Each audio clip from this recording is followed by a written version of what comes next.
Perfect, thank you. Okay, great.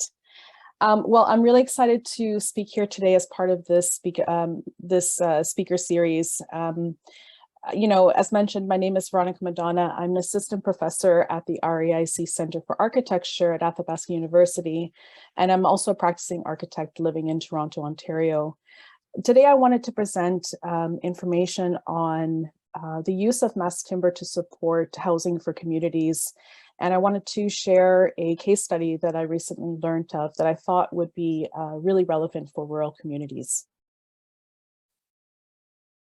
So as mentioned, I've been practicing architecture for nearly 20 years, and my experiences have really shaped my perspectives of the importance of design that respond to community and environment.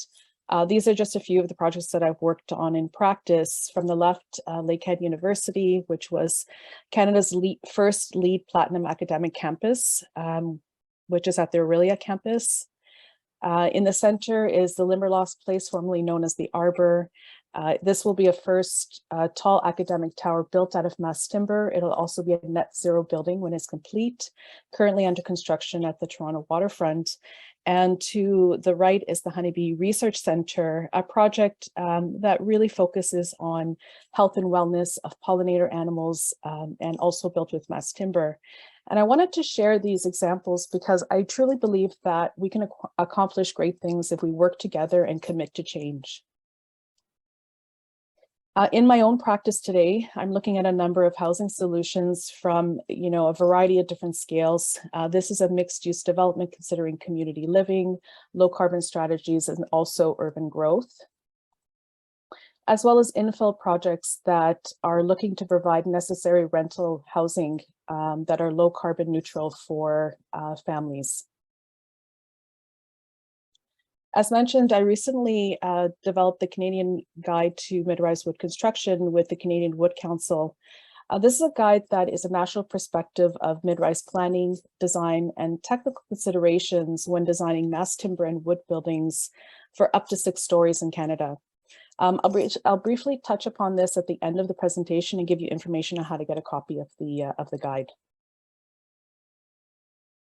Now, when I was putting together the presentation for today, I came back to this metric that I read about over 25 years ago when I was studying architecture at a graduate level. The book was called Homelessness, The Making of Unmaking of a Crisis by Jack Layton. And in that book, there was a metric that is still used today, that if we spend more than 30% of our household income on housing, we are considered being risk of homelessness. That to me is a frightening metric because many Canadians are spending more than that.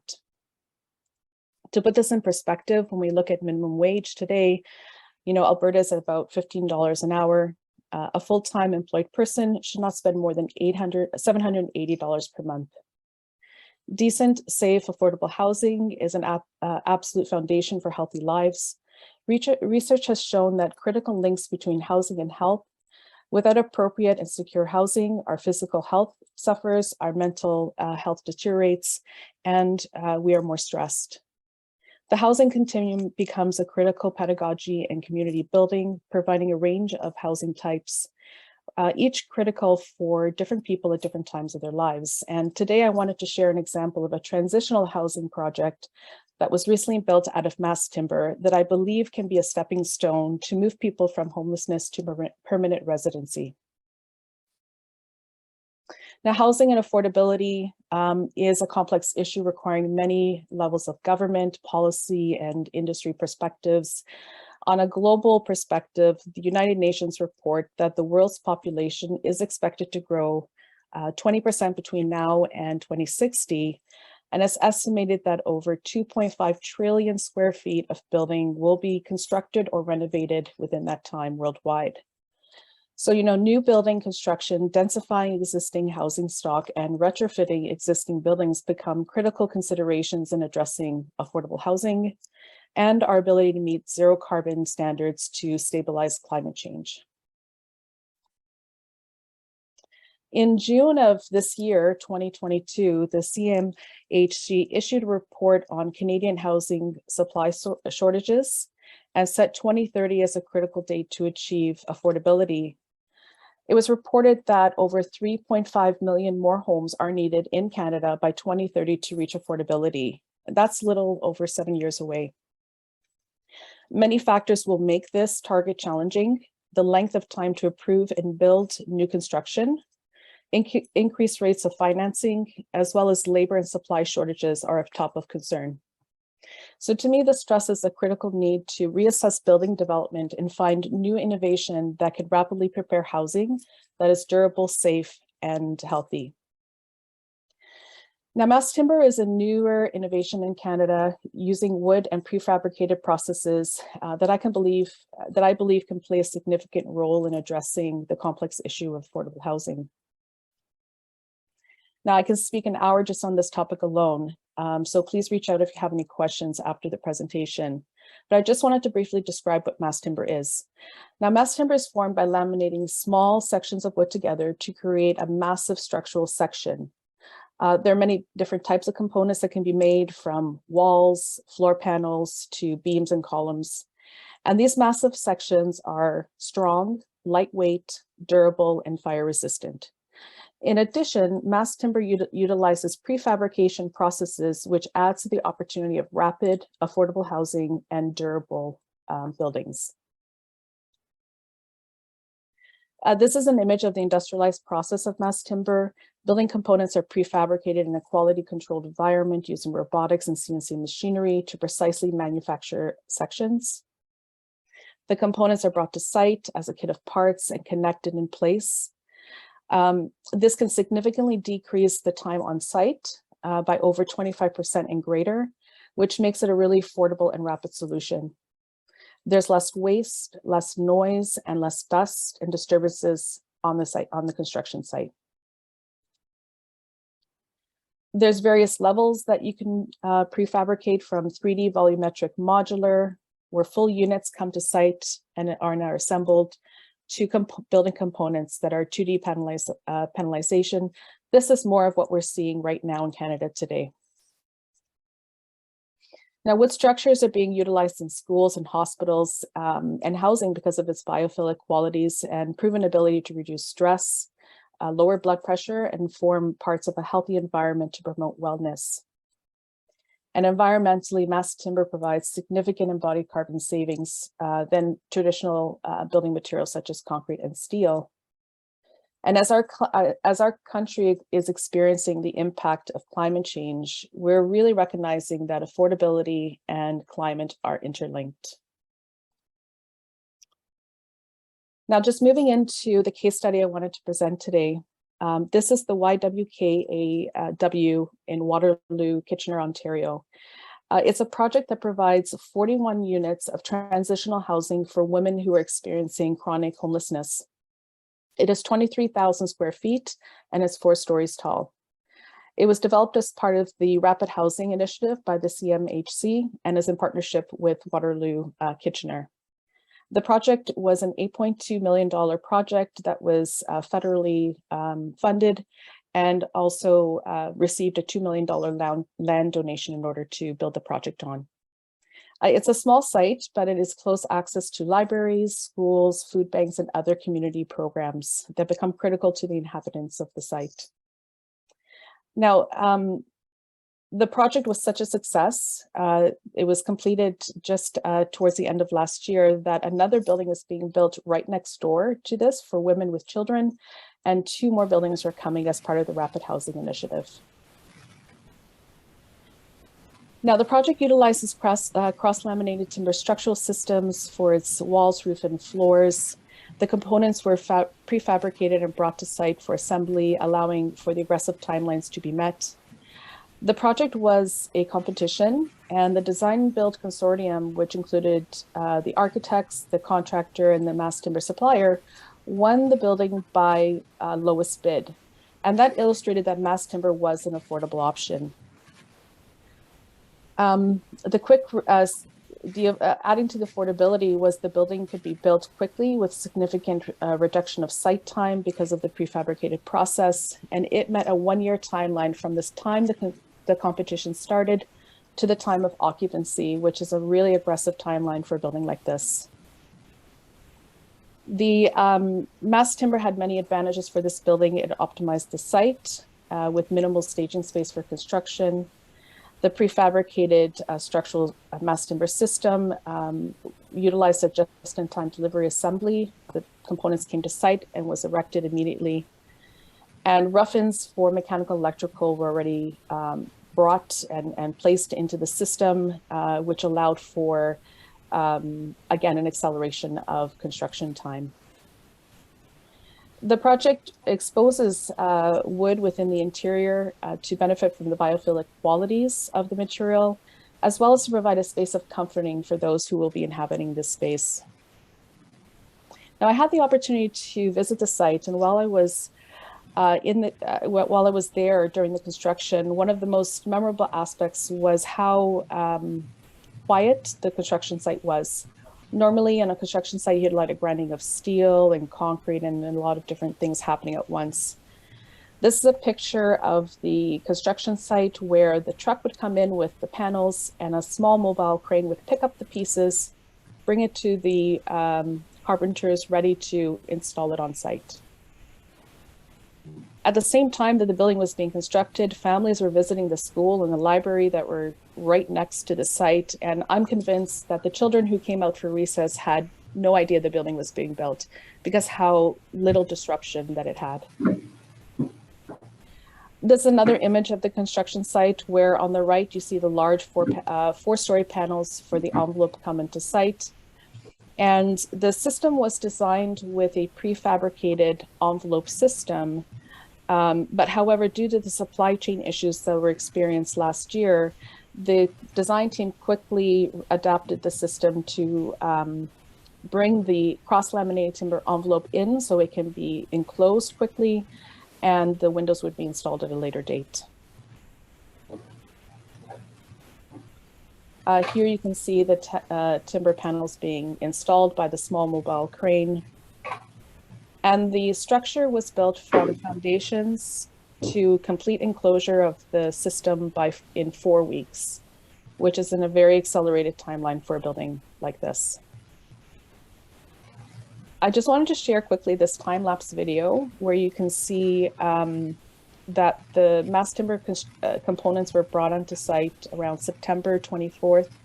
2 weeks later, 2 stories of the building were complete. A week after that, the 4th story and the exterior walls were being constructed. And by 4 weeks after this, the building is enclosed.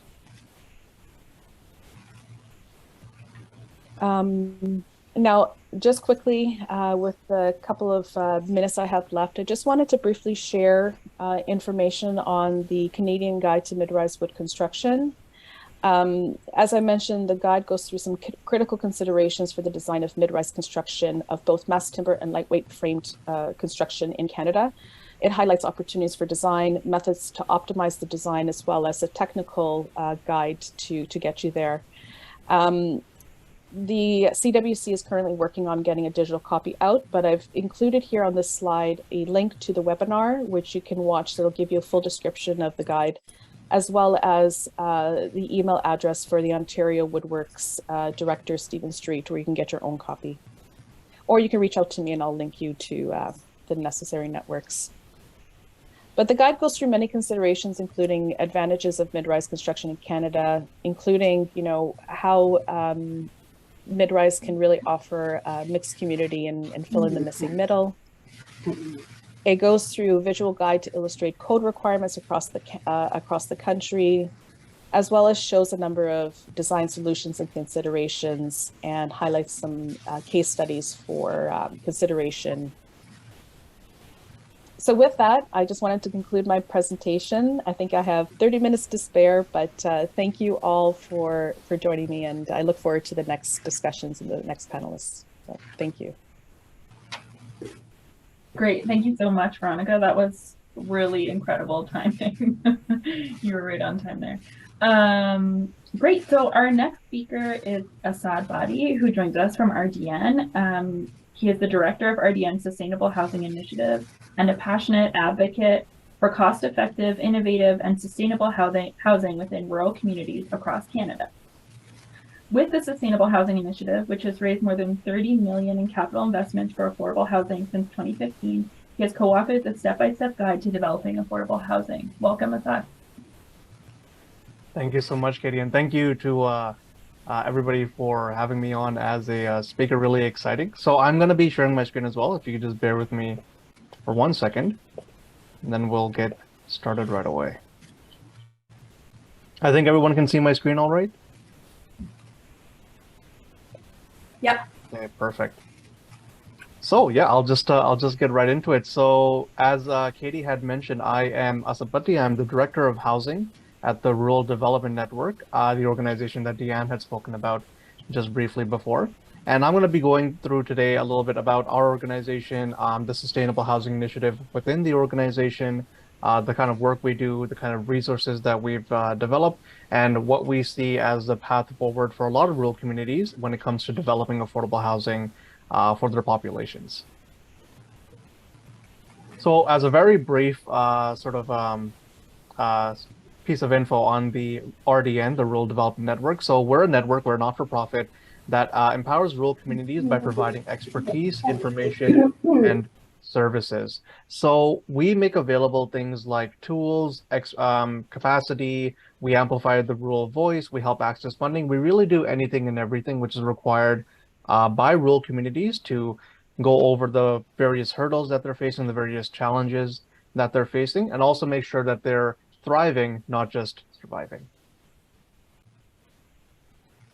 Very briefly, these are some of the initiatives that we have as part of the RDN. So there's housing, of course. We also work in rural revitalization, just trying to revigorate different communities. We work in immigration, homelessness, transportation, like a lot of different areas where we know that rural communities are facing challenges. We make our expertise and capacity available. And in particular, of course, in relation to the session and just making sure that I get to talk about something I actually know about, I'm going to talk about housing.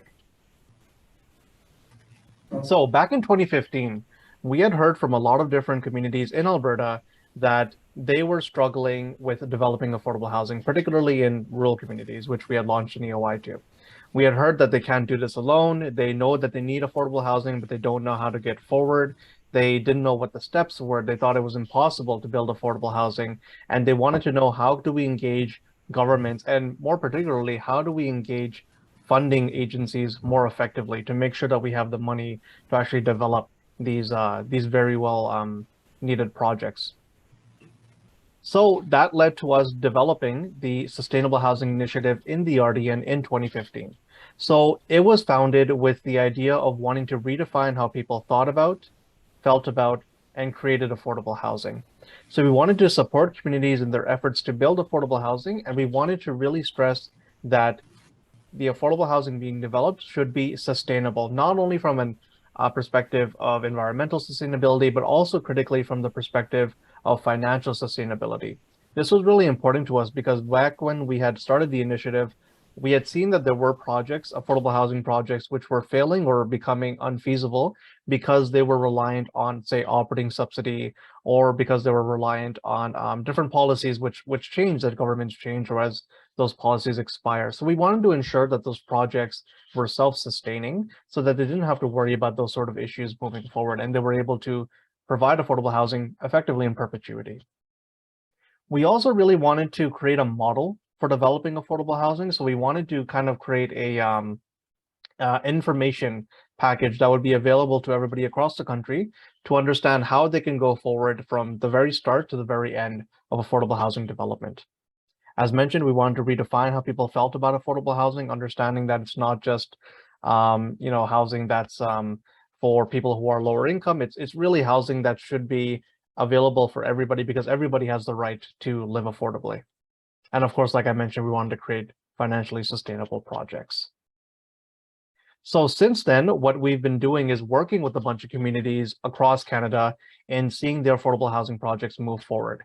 So we've worked obviously in Alberta, but also in BC and Ontario. We've worked in the territories, over in the Atlantic provinces. There is obviously a need for affordable housing development across the country. And wherever there's a need, we make our capacity and our expertise available. And particularly for a lot of these territories and provinces, we're working with smaller rural communities or smaller rural organizations, groups who are struggling even more so than usual because they're facing the additional challenge of having harder times of accessing funding or less capacity in their organizations to really dedicate towards affordable housing development. So we always want to make sure that we're working with those groups as part of our mandate, obviously, but also because we know that's where sometimes the critical need is not being addressed because there aren't dedicated people there to actually work on addressing it. Just because there's so much to be done by one organization, of course, some things are going to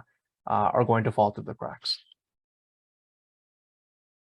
So where we kind of fit in the whole development process is, and this is a development process I'll talk a little bit about more once I get into that info package that I hinted about before. But where we fit is that we're seeing ourselves as the group that connects the housing developer, the group that wants to develop the affordable housing, with the different funding agencies and with the different expertise that's required to actually deliver the project. So the housing operator or the development lead, they're the CMHC client, for example, and sometimes they have limited experience and capacity. So what we're doing is providing that experience and capacity and ensuring that they can access funding. And with that funding, then they can engage developers and contractors, for example, architects and other expertise that you require to actually deliver their project. This is where we've seen most of the gap with especially smaller and rural communities coming from, is that they need the capacity and the expertise and also the guidance up until they acquire funding. Once they acquire funding, they just require a little bit of setup on getting their team together. But once the team's together and the funding is in place, you can, just as normal, I guess, in other communities, you can develop the project and make sure that you're able to go through all the different steps that you need to. As was mentioned earlier by Veronica, we're aligned with the end goal of the national housing strategy, which is ambitious to be fair, but we do want to see that affordable housing projects which are required to house every single every single individual in Canada is made available by 2030. That's just to ensure that the various needs which are across the country are being satisfied. So as an example of one of the projects that we had worked on, and one that will be talked about just in a few minutes here, but the Courtyard project was one we had worked in Banff with the YWCA Banff, and I believe it's actually been renamed now, but I'll let Steve talk a little bit more about that. But we had helped develop the project here. We have some renderings to show. So it was 33 rental units. I believe it consisted of studios, 1, 2, and 4 bedroom units. I won't get too much into this, but this was a really exciting project because of some of its innovative aspects. But I'll let Steve talk a little bit more about all the details related to that. But we just helped with finding some of the funding required to make sure that this project could move forward. So what I'm going to talk about a little bit more now, just getting into some details, is the step-by-step guide to developing affordable housing, the information package that I talked about before. Because I feel like this is the resource that a lot of communities could utilize to not only understand how the development process has kind of is laid out for when you're trying to develop affordable housing, but it's also a really key resource for just knowing, who you should be engaging at what point, or really what do you need to do to get to the next step. Because a lot of groups get stuck, or they are not sure about what to do once a certain report is done, or once they have designs done, so on and so forth. So we've put together this guide, which we use in kind of our own process for how to start a project and take it all the way to the point that you're operating the completed building. So the step-by-step guide wasn't just us, putting words on paper. It was developed in conjunction with the National Advisory Committee, NAC committee here. And we had experts from across the country. We had experts in government from CMHC, environmental experts, accessibility experts, architects, so on and so forth. And they really provided all the expertise that we needed to ensure that we were covering the various topics we needed to be covering, so that people could understand this is the way that we should go forward. This is the way that we should be developing our project. So the guide is free. It was launched in 2019. It's available in English and French. It can be downloaded at the websites right there, and I'll link them in the chat afterwards so that everybody has them. And the purpose of the guide is that if you're trying to develop affordable housing, particularly affordable rental housing, it guides you on wanting to, if you want to know sort of how you should start, or if you have land or an idea but don't know what the steps are, if you're trying to utilize existing inventory, if you want to help people living in your community but you don't really know, what you should be doing to move things forward. We're really trying to get all of that information together from all the various experts and all the various resources across the country and bring it all into one place so that groups can understand that, okay, this is how I start, this is how I get to the next step and the next step, so on and so forth. A little bit of a breakdown is available here. So we've broken up the guide into 4 different phases for development. So there's initiation, planning, execution, and closure. So in initiation, this is where you're really, from the project concept, starting your project, you're envisioning on what you kind of want to develop. You're thinking about things like how should I be incorporating energy efficiency? How should I be incorporating accessibility? Things like that. At the very ground level, then you work on to things like market research to understand really who you should be serving, how you should be serving them. You're making sure your organization is ready, it has all the resources that it requires, or is developing a team that can ensure that it has the resources required to develop a project.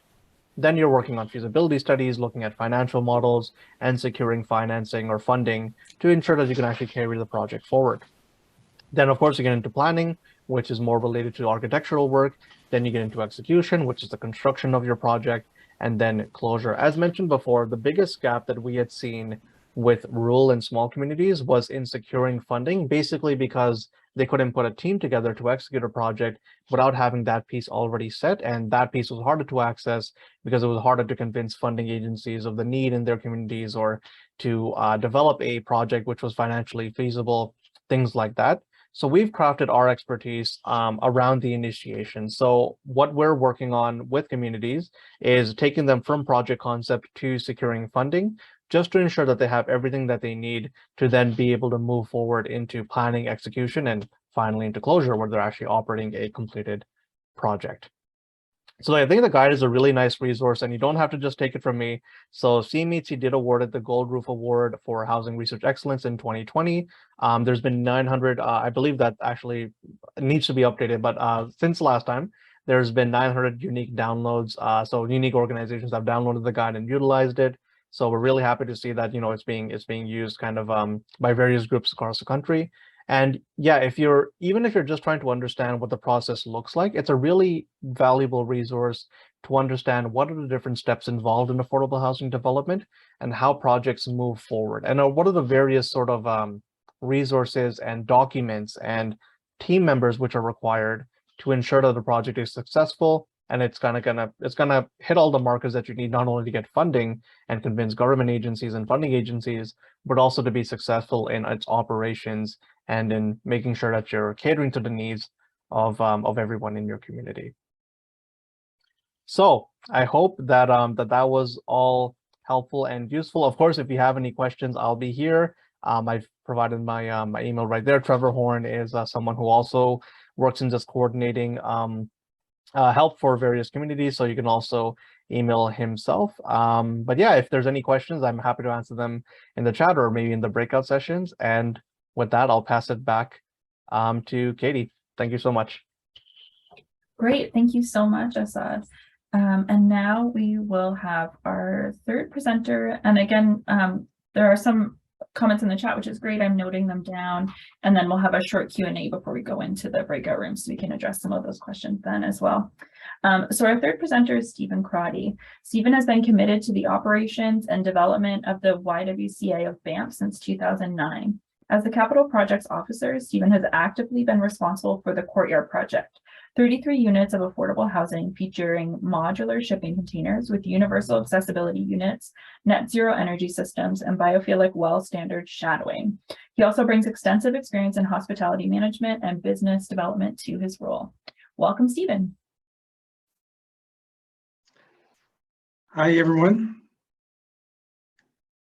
Just going to share my screen here.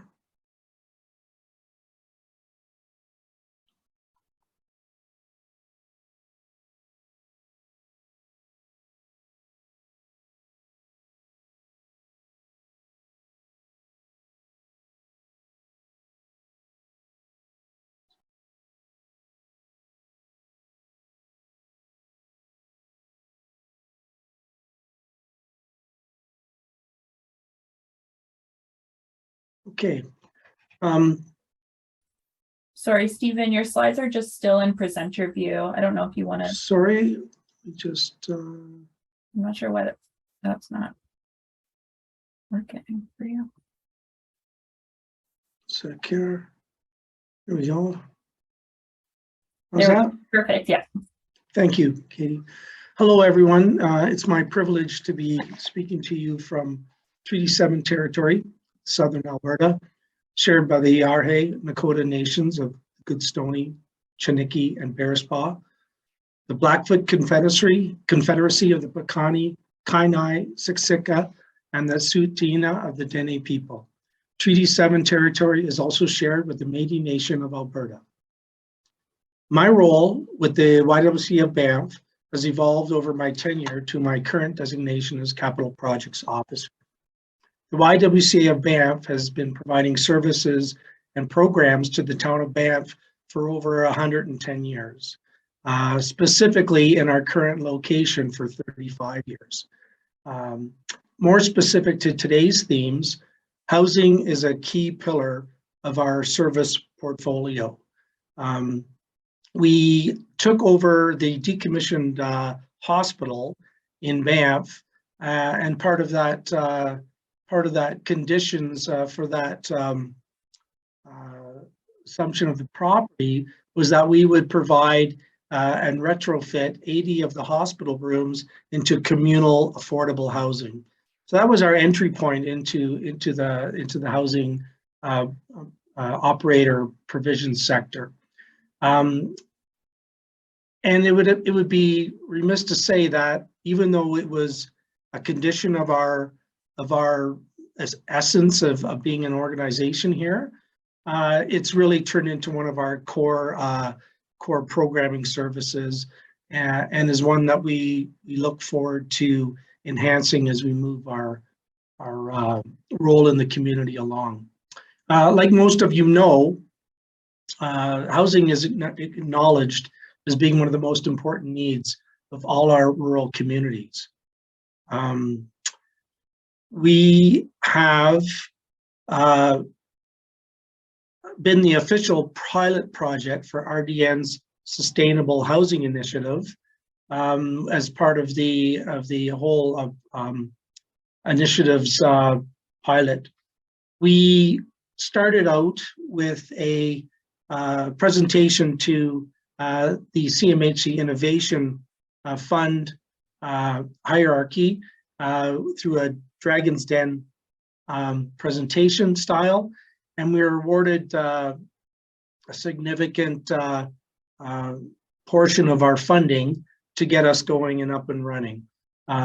It was based on an innovative model with the use of shipping containers. But it's important that we kind of go back to the start of our journey. And the first step of our development plan, traditional methodology, not normally as being something that we would be invested in, but we really understood what we did as an organization, but we weren't really sure how it fit in with the full landscape, particular to the services and the housing issues in Banff.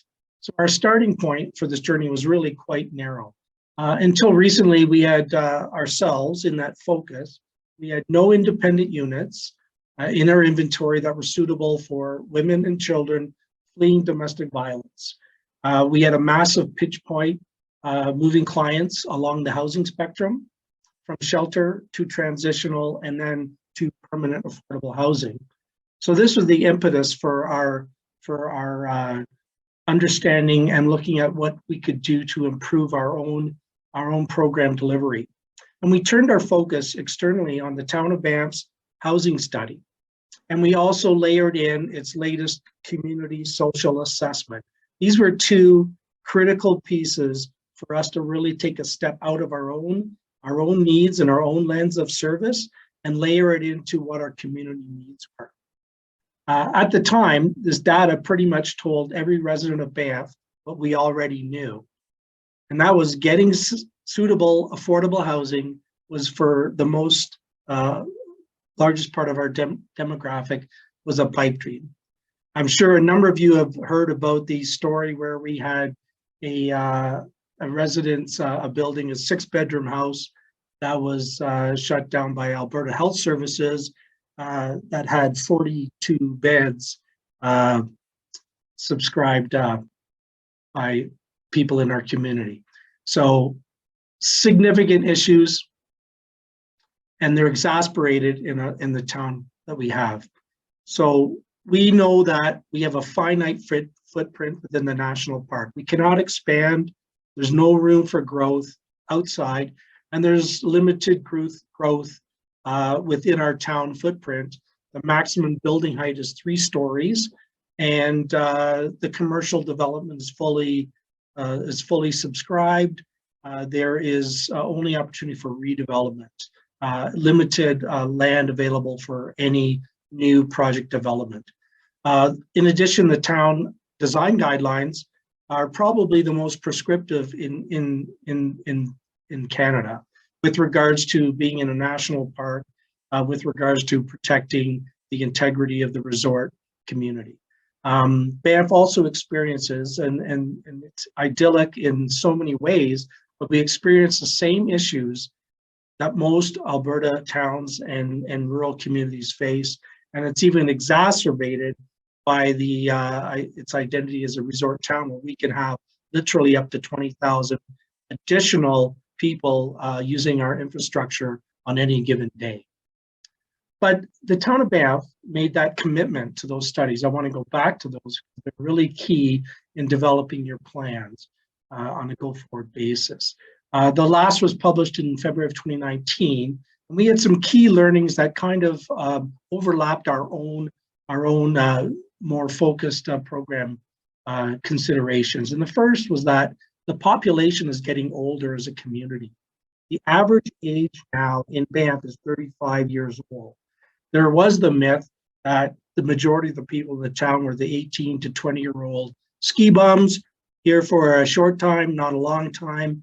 That is not the case. The people that live here, they tend to want to make this their place for all of the same reasons, and they want to make it their home and be part of that community. The second was that housing is the single biggest challenge faced by the portion of residents, similar to what Veronica was mentioning on a national perspective, but we had 29% of all households spending more than 30% of their income on housing. We had a vacancy rate of 0 and up until 2017, where it just barely crept up to 0.6%. We also know that single moms make an average of $19,000 less per year than single dads, and that 75% of lone parent families are led by women. So from our domestic violence and women program services lens, we were seeing exacerbated problems and issues for us to move our clients along the continuum of housing from emergency to transitional to permanent affordable housing. There just weren't any options. So the last piece that we had from the study was that 34% of the Banff residents were born in another country. So we have an incredibly diverse community here and different perceptions of what a suitable housing would be outside of our previous perceptions. So understanding that acute shortage of housing, we have 740 unit shortfall in a population of 8,000. The majority of that shortfall is in rental units.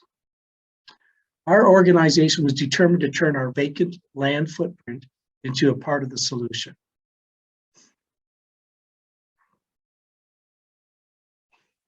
So we had an interesting conversation back in 2017. It was from at the time, the executive director, but now CEO, Deanne Bernard of the ARDN, which is now RDN. And through our previous relationship, she had asked me if we would like to have 30 shipping container modular houses for our property in Banff. And of course I said yes. And then I thought for a minute that I better just cool it and do a little bit of research. Unfortunately, that opportunity did not come to fruition, but it did start us going down a different path of what different methodologies we could use that could meet our housing development program. So at the time, there was a surge in interest in this building methodology, particularly in countries like the Netherlands. And so I was simply asking a question to a number of people, why can't we do this here? We had land for expansion. We wanted to be part of a greater solution to our community needs through a wider housing program than what we currently deliver. And when we analyzed those programs, we kind of came to a disheartening conclusion that we were just replicating the same system. So we wanted to think outside of our own spectrum of housing and try to build it in and layer it in to the town of Banff's needs in and of itself that were slightly different perspective than our own.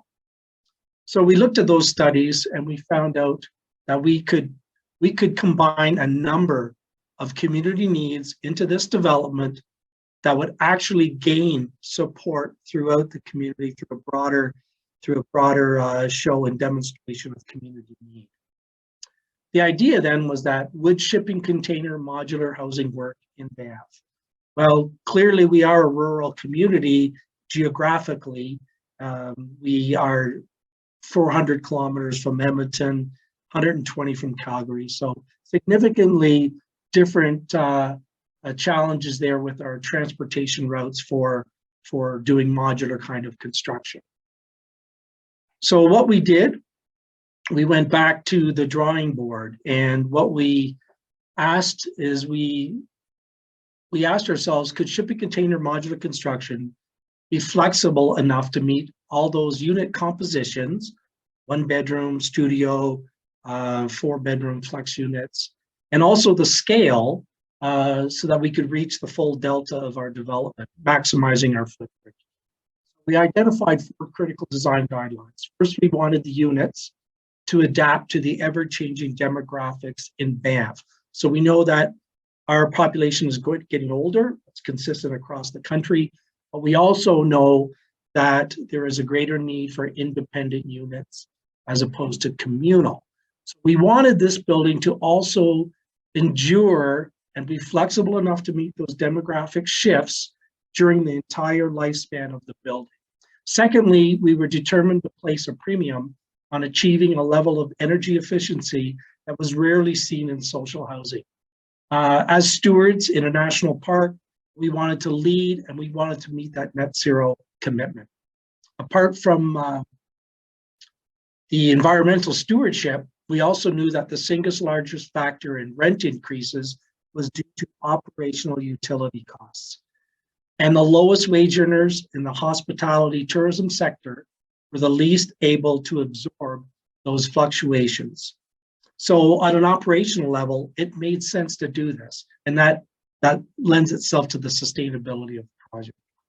Thirdly, we knew from the housing study that Banff was one of the lowest rated towns in Alberta for accessibility. And our design should integrate that standard regardless of cost or current demand. We wanted to be ready to move it into those subscriptions as the demand occurred. Fourth, we wanted to set a new benchmark for affordability. We wanted to exceed the typical municipal rating of 10% less than market. We wanted to exceed the provincial standard for 20% less than market rates. And we have modeled that in this project as well. So above that, we also wanted to maintain the integrity of our resort status in this national park by following those very strict prescriptive design guidelines. So we asked our architect firm and our team to put the resident outcomes at the top of this pyramid. All these key ingredients that we wanted to put into our project, and then ask them to just forget about the vanity project. We want you to design with intent. Who will live here? Make this their home. Give them the chance to make Banff their long-term community.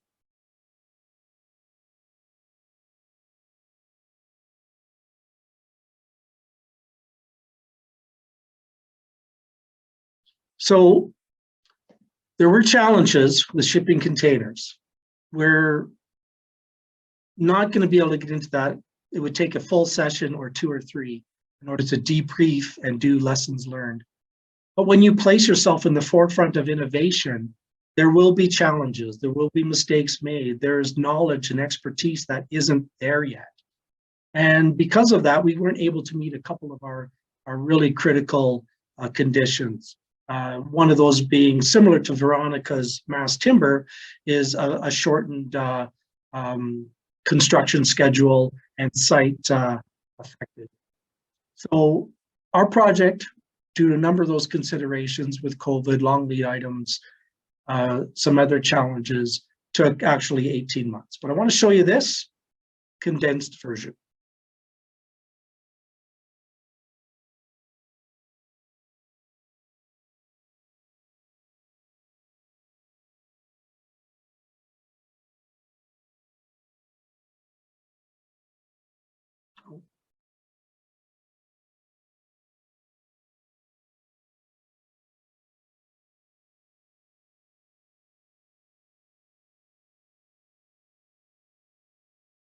Did I lose the video?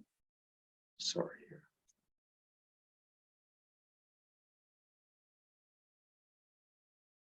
I backed up as well. Sorry about that, everyone. We're just almost at the end of your time. I wonder if you could share the link in the chat. It looked like it was a YouTube video, so definitely go take a look at it. Yeah. So the utmost importance for us now is, I think, our opportunity with the National Housing Co-Investment Fund. It's an amazing amount of money directed to us as rural communities. I think we all have the ability to challenge ourselves to think about how much benefit we can get by using a model for our housing that isn't necessarily specific, but has multiple needs that can meet different needs of the communities that you live in, and layer those into your project and to your developed modeling. The RDN is an incredible resource to go to get you to the point where you actually bring the project to fruition. We have newly named Priscilla Wilson Place. It's a home to single moms, children, survivors of domestic violence, couples, aging in place singles, a visually impaired adult, new immigrants, not many cars, lots of bikes, and a black Labrador retriever. In full view, it looks just like Banff, a community within a community. Thank you for your time. Thank you to the University of Athabasca, RDN, for allowing me to share some time with you today. Sorry about the technical glitch. I look forward to the roundtable and answering any questions. Great, thanks so much, Stephen. So we have about 10 minutes now for a little bit of a Q&A period. As folks are thinking of questions, feel free to either put them in the chat, or if you want to let me know as well, you can unmute and ask a question. But there was a question in the chat for Asad after your presentation, so maybe we'll just start there while folks are thinking. Asad, someone asked if you could share how for the SHI affordable was defined. Yeah, absolutely. So I can go actually a little bit on the history of how we did a lot of stuff for SHI, which was about aligning ourselves with what we want to achieve, which is help communities access funding.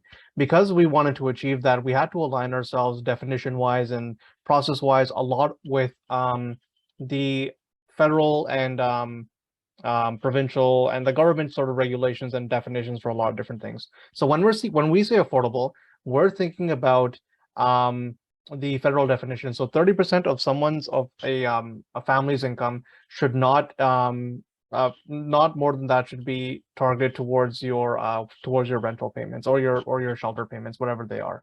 That's 30% of your gross income. So that's true whether or not you're making, $100,000 or $50,000 or $20,000 or no money. Like it's basically that regardless of the amount that you're making, you should be spending no more than 30% of that on your shelter. That's really important for us because that really widens the definition of affordable housing. And for us, it's actually similar to the continuum that Veronica shows. CMHC a lot of times likes to talk about how the continuum, like that's all affordable housing. Obviously, not the homeless part of it, but everything else is is affordable housing, because whether or not you're making, like I mentioned, 6 figures, or if you're lower income, whatever that is, you shouldn't be spending more than 30% of your income on housing. So we're aligned with that federal definition, and we do that because we want to make sure that the processes that we have and the strategies that we're recommending, the work that we're doing, is going to allow groups to access the funding that they need at the federal level. A lot of times, like Stephen mentioned, the co-investment fund is one from CMHC at the federal level. We want to make sure that we're not using different definitions, which can get groups and projects caught up in the weeds, basically. Great. Thank you so much, Asad. That's such a good question to be thinking about. Veronica showed us that great continuum and the vision of the metric as well. And as someone who studies affordable housing, there's lots of debate about what affordable means and if it's like a useful metric and if people can truly afford that. So it's a really good question to be thinking about as we're engaging in thinking about, what is affordability for people. And Stephen, you referenced the sort of 10% that's often used in terms of the sort of like near market sometimes as well. So there's lots of ways that we think about affordability. Yes, and as Nicole has said in the chat, the adoption of thinking about attainable housing, but the federal level still keeps that 30% metric. Okay, a couple more questions in the chat. I think this question is maybe for the 2 examples we had of developments. So what is the psychological impact on the size and space of such housing structure, especially common space versus housing and rooms? I wonder if maybe Veronica and Stephen, you could talk a bit about discussions that you had about size and thinking about spacing in the developments you discussed. Sure, I could maybe just share. So I had the opportunity to speak to the architects involved with the design of the YWCA in Kitchener-Waterloo. And, because it was a transitional housing project, one of the considerations that they wanted to have is they wanted to have a community space. So right there on the ground floor, the building came in and opened up into a community space, which for them, it was important to really illustrate the wood and kind of get that warmth and sense of the material. Each of the units themselves were designed for single women, and the second building that's being built is single women with children. And because of the transitional nature of the project, my understanding is that they anticipate people to be living in these spaces for up to about a year. So they weren't large spaces, but what was really important is that they each had a view, they each had wood within the suite, they each were kind of designed in a very dignified way so that people felt at home and comfortable, even though they were smaller suites. I believe there was a community kitchen on the ground floor, but each of the units also had a kitchenette so that there was options for people who lived there. So I thought that was a really, great way to kind of bring in this transition between, homelessness into permanent housing, which is what that project was about. Yeah, if I can add to that, Katie, I just would like to say, to reemphasize what Veronica was saying, and this is the idea of a purpose-built project, from my understanding from the YW in Waterloo. So it is very specific to the needs of the residents. It takes into consideration where security and safety is important, but there's also to negate a sense of isolation. Those communal spaces and the biophilic standards are really like dramatically improved over what our traditional emergency and transition housing is straight across the country. And I can attest, I've seen many of them. And I think from our perspective, our project is part of a campus where we have free flow between our units. So we have other communal space already that is available to our residents to use, so that we wanted to maximize the actual footprint of that and the densification and get as many units as we could, and then piggyback onto our existing communal spaces. And in small towns, a lot of that to do is walkability to other amenities. and being able to gain access to those without barriers, transportation issues, and that can certainly help with your design intent.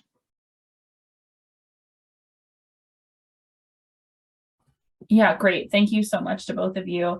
And I think, you know, Stephen, your point about thinking about community needs is really important. So some of the conversations I've heard as people are approaching development is to say, okay, we have a lot of families that live intergenerationally. Like, how can we create units that embrace that? Or, you know, we're building for families that are Muslim, and so we need a kitchen that's closed so that if women are cooking, they can take off their hijab. So really thinking about being responsive to communities' needs and intentional about design, I think that's something that's really great and something that hasn't always happened in the development of affordable housing. So it's really nice to hear that. Okay, we have lots of questions, which is really exciting. Okay, so Stephen, maybe can you just answer this question, which is around if the container housing units were approved by CMHC?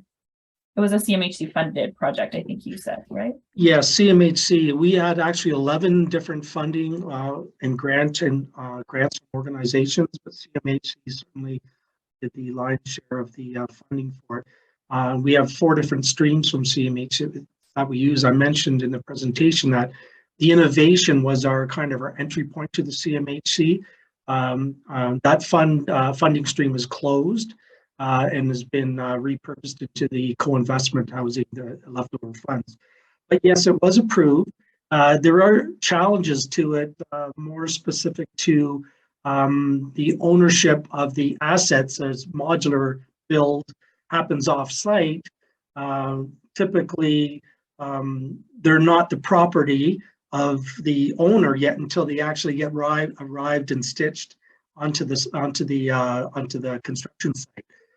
The development site. So there are some issues there that took some legal maneuvering and some insurance finagling as well in order to get responsibility for that. But the actual model itself, I think, is scalable and replicable. It can be done, and I think CMHC is certainly looking at this as a pilot that can be used elsewhere.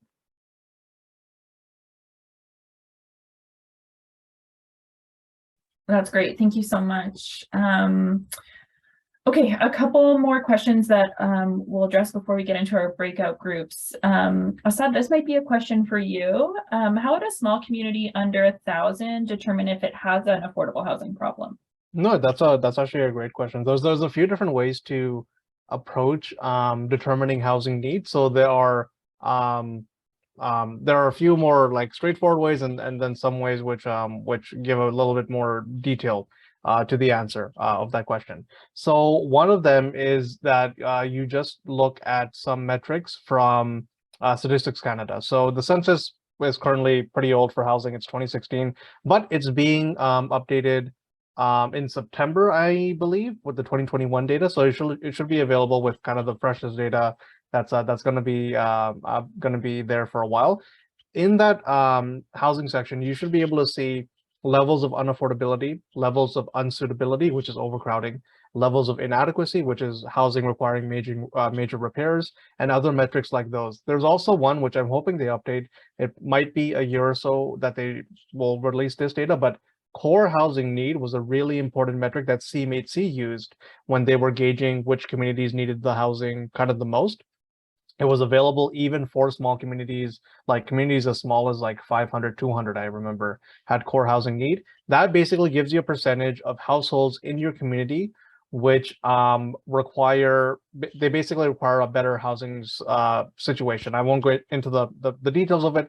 It just basically gives you a percentage of households that their housing situation is untenable. They need a better housing situation. So that is a really good way of just knowing at a glimpse that, okay, I need housing. I need a better housing situation in my community because I'm seeing these metrics. To get into more detail about, for example, if you're not sure about who do you need to serve or what sort of project would be beneficial, are families in need, are young people in need, kind of seniors in need? To get that sort of information, you do have to get into a little bit more detail. So things like a housing needs assessment would be helpful for things like those. That's where you can retain experts to basically come in and do some housing research, use the data that I've mentioned in other sources, and understand really through analysis, who are the populations in your community that require that require housing, and coming together with the data to explain sort of what projects would make the most sense. And you could also do something that I'll pitch from RDN side, is that we published a guide on estimating rural homelessness. So it uses a methodology that works for rural communities, because the point in time count that they use in cities doesn't always kind of apply to smaller centers. So you can use that guide. I'll find it and I'll link it in the chat. But that guide is also a really great way of understanding, okay, the people who are suffering from housing instability in my community, how can I enumerate that and have data to show to the province, data to show to the territory, data to show to the federal government that, hey, there's a pressing need backed by data in my community. I need funding to address this issue. So there's various different ways you can go about it.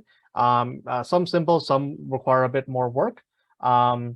But regardless of community size, there's a lot of methodologies out there, particularly ones that we've developed just to make sure that smaller communities can also have those same answers to that really good question. So I'll link that in the chat, the guide that I just mentioned. Great, thanks so much, Asad, and thanks for mentioning, thinking about the complexities of how things often appear differently in rural communities, like doing a point-in-time count, or thinking about how in rural communities often ownership rates are much higher. So how do we really capture the difference in thinking about core housing need, which is around appropriateness, accessibility of housing? That's great, thank you. I also want to plug for communities who maybe can't hire consultants. There are often students looking for projects. So connecting with a post-secondary or even a high school that's close to you, you might be able to do a kind of partnership model there, because sometimes it's difficult to do that on your own. I see also there's a really great question here, which I want to make sure we get to before we move into our breakout groups, which is around, so the question is, where I live, the affordable housing units are in one area of town, which results in the area being considered less desirable for private ownership. How can that be addressed? And then later, another participant said that they're a strong supporter of mixed housing versus just one area for low income. And this is a really big discussion in affordable housing research and policy right now. There's a couple things that I'll link in the chat, but I'm going to open this question up to presenters. The things that I'll link are CIH Canada and another organization whose name is escaping me did some research on mixed income developments. So I'll link that research there because it's really valuable to think about why and how that's being implemented. And Savita, which is a housing provider in Edmonton, partnered with the Alberta Real Estate Foundation to do some work around how to engage communities that imagine that affordable housing will decrease property value, which actually we see in the long term doesn't happen. And so that's a really great resource because it equips housing development projects with engaging communities. So how do we engage to sort of shift the mindset on thinking about it as a less desirable area? But I'll open that question up to anyone who wants to respond from the panel. Yeah, thanks, Katie. I think this is certainly one of the biggest barriers to rural development is the effects of NIMBYism, the ability to gain support and momentum through your community.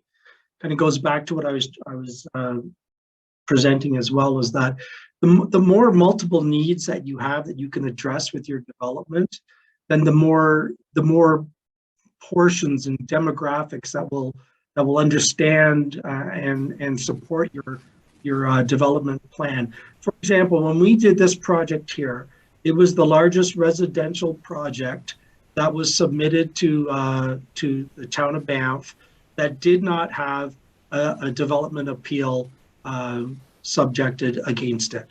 And the reason we did that is we went out there to the community, we did the legwork first. We found out what we could possibly do to support accessibility, to support climate change, to support net zero, to support innovative building model. All those things garnered support from different sectors of our community. And the end result was that we were helping and we were taking on full responsibility without any taxpayer debt, without any town of Banff like significant commitment. And we were going to do that in a way that was operated efficiently and ethically. And I think when you do those things and you get in front of it, then you will certainly gain the support that you need in the community.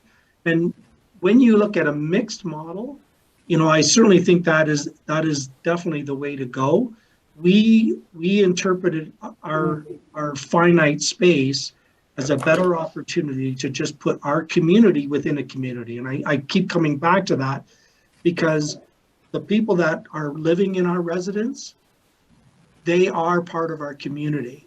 And I think it's important to get that story into all your avenues, all your publications, all your presentations, and all your legwork that you do before you get into permit stage. Great. Thanks so much, Stephen. And I think, that question of, how do we define community and how do we think about community is a really important one that came up in the chat too. Okay, so now we want to move into our breakout rooms. So we're going to have 4 themes in our breakout rooms. Carol will make the magic happen and you can select which breakout room you want to go into. The idea is that you'll choose the room that's most interesting to you. So the room themes will be getting going on affordable housing. And I'll put these in the chat as well. So breakout room theme, getting going, then an implementation breakout room, thinking about development. So who are your partners? And then finally, just housing in general. So not necessarily affordable housing. So Kara's going to pop up those groups and you can select which one you want based on the title there. And as she's doing that, I'll put the questions for the groups in the chat. Does everyone see that? I see it. Hopefully you do